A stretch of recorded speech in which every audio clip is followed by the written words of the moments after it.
Assalamualaikum warahmatullahi wabarakatuh. Perkenalkan, nama saya Firmansyah Maulana dari kelas 11 3J nomor absen 18. Saya di sini akan menjelaskan cara kerja alat fiber optik dan fungsinya. Definisi alat fiber optik. Alat-alat fiber optik adalah salah satu jenis kabel yang terbuat dari kaca plastik yang sangat halus berdiameter 120 mikrometer, lebih kecil dari rambut manusia, yang digunakan sebagai media transmisi. Contoh alatnya yang pertama ada fusion splicer. Fusion splicer atau sering dikenal sebagai alat untuk menyambung serat optik ini merupakan salah satu alat yang digunakan untuk menyambungkan sebuah core serat optik di mana serat tersebut terbuat atau berbasis kaca dan mengimplementasikan suatu daya listrik yang telah dirubah menjadi sebuah media sinar berbentuk laser. Yang kedua ada stripper atau miller. Sama seperti kabel-kabel yang lain, salah satunya seperti kabel koaksial atau UTP, kabel fiber optik juga memerlukan alat ini. Alat ini berfungsi sebagai media untuk memotong dan mengupas daging kabel. Yang ketiga ada cleaver. Cleaver tools ini mempunyai fungsi untuk memotong core yang kulit kabel optiknya sudah dikupas. Perlu kalian ketahui juga bahwa pemotongan core ini wajib menggunakan alat khusus ini, karena pada serat kacanya akan terpotong dengan rapi. Jika proses ini berhasil dilakukan dengan baik, maka tahapan selanjutnya kalian bisa teruskan ke tahap jointing. Yang keempat ada optical power meter atau OPM. Alat yang satu ini memiliki fungsi untuk mengetahui seberapa kuat daya sinyal cahaya yang sudah masuk.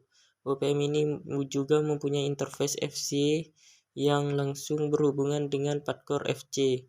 5. Optical time domain reflectometer atau OTDR. OTDR merupakan salah satu alat yang digunakan untuk mendeteksi komunitas atau himpunan suatu kabel serat optik dalam jarak tempuh tertentu, sehingga dengan adanya alat ini diharapkan mampu menghasilkan jarak dari dua sisi yang merupakan ukuran gangguan yang terjadi.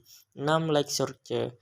Pada dasarnya alat yang satu ini mempunyai fungsi untuk memberikan suatu sinyal untuk jalur yang akan dilaluinya, misalnya untuk mengukur redaman jalur atau end-to-end, di mana light source ini akan berfungsi sebagai media yang memberi sinyalnya.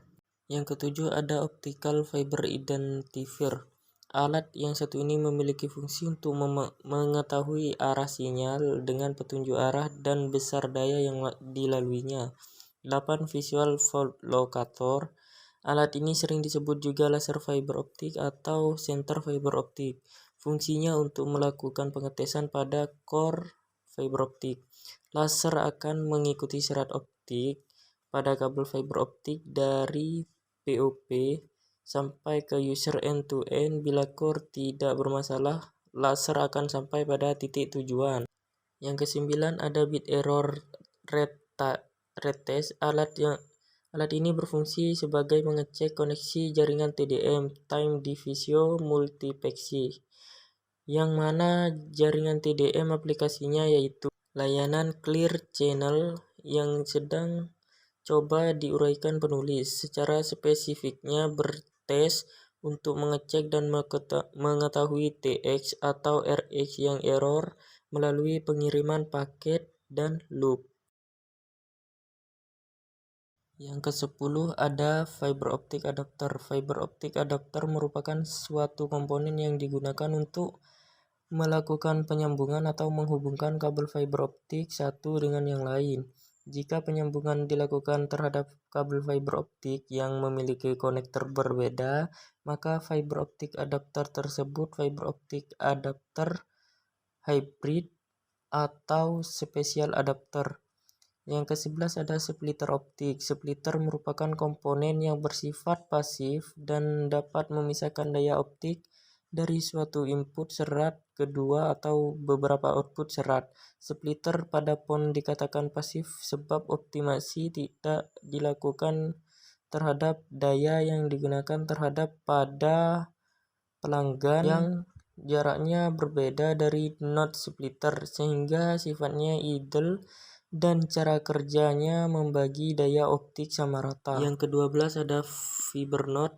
Fiber node merupakan suatu titik terminasi antara jaringan optik dengan jaringan koaksial. Fiber node merupakan perangkat optoelektronik yang berfungsi untuk mengubah sinyal optik yang berasal dari distribution hub menjadi sinyal elektrik untuk diteruskan ke rumah pelanggan melalui kabel koaksial dan sebaliknya. Yang ke-13 ada pigtail fiber optik. Pigtail fiber optik merupakan sepotong kabel yang hanya memiliki satu buah konektor di ujungnya.